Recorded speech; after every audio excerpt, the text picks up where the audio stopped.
এক সময় আমারও মনে হইতো যে জীবনের কোনো একটা পর্যায়ে গিয়ে রাজনীতি করব, কিন্তু বিশ্বাস করেন সরকার পতনের পর এবছর যে দৃশ্যপট আমি দেখছি, আমার কাছে মনে হয়েছে কোনো ব্যবসায়ীর বাংলাদেশে রাজনীতিতে জড়ানো ঠিক না।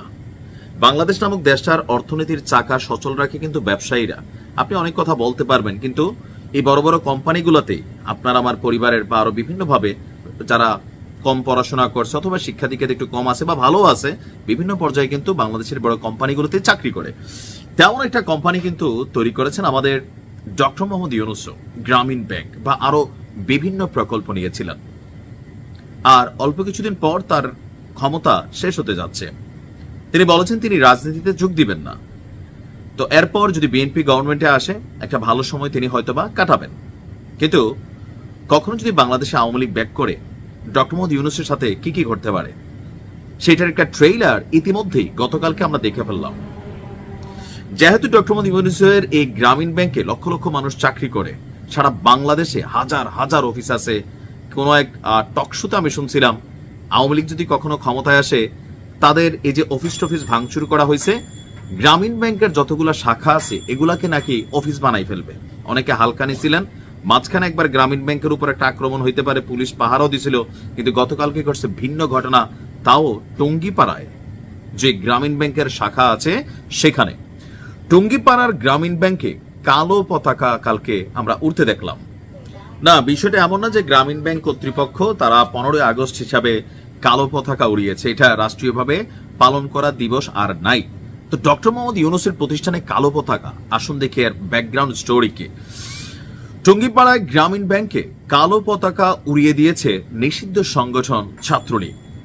14 আগস্ট গভীর রাতে কোন এক সময় টঙ্গীপাড়া উপজেলার গ্রামীণ ব্যাংকের যেই কুশলী শাখা আছে সেই শাখায় এবং সড়কের আশপাশে ছাত্রলীগের 2 কর্মী এই কালো পতাকা টানায়।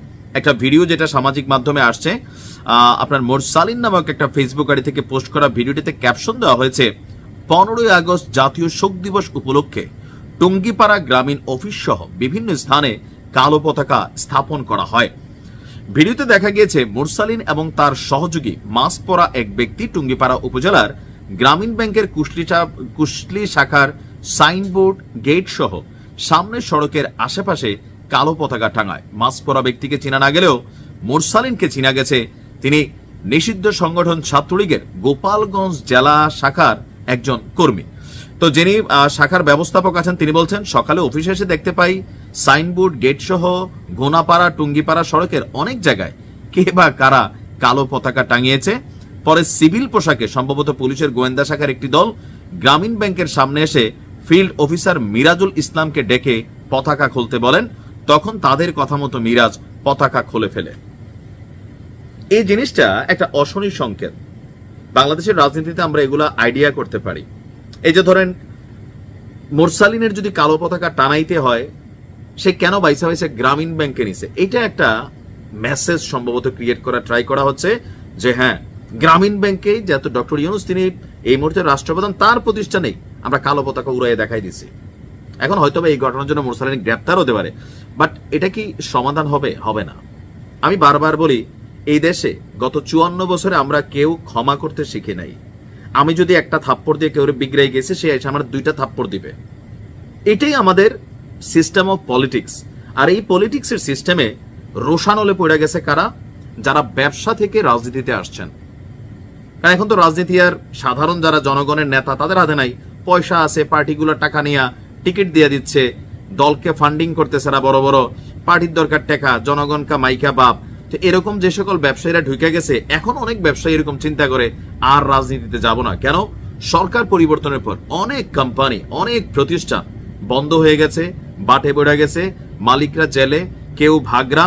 এজ এ রেজাল্ট বাংলাদেশের যে অর্থনীতির মূল যে সেক্টর ব্যবসা, এই ব্যবসাগুলা ডিস্টারবেন্স হচ্ছে। এখন ধরেন হঠাৎ করে কখনো গ্রামীণ ব্যাংক আওয়ামী লীগ যদি ব্যাক করে, গ্রামীণ ব্যাংকের টার্গেট করবে, কারণ সরকার ক্ষমতায় থাকাই করে গেছে এটা। তো সেই ক্ষেত্রে এই গ্রামীণ ব্যাংকের সাথে কানেক্টেড হাজার হাজার লক্ষ লক্ষ মানুষ, রাতারাতি এদের অবস্থানটা কি হবে আপনি বুঝতে পারতেছেন? আমার মনে হয় যে এই হিংসার বীজটা কিভাবে বন্ধ করা যায় আমার কাছে সমাধান নাই, তবে এতটুকু বুঝি ক্ষমা। আমি খারাপ, এই জন্যই তো আমার দৌড়াই দিচ্ছেন। আপনি যে ভালো, আমার দৌড়া দিচ্ছেন, সমস্যা নাই, আমি আবর্জনা সামহাও অথবা আমি ডিস্টারবেন্স একটা ক্যারেক্টার, বাট আপনি আপনার বাকি কর্মগুলো দিয়ে কি জনগণের সামনে বা নিজের কাছে বলতে পারতেছেন আপনি ভালো?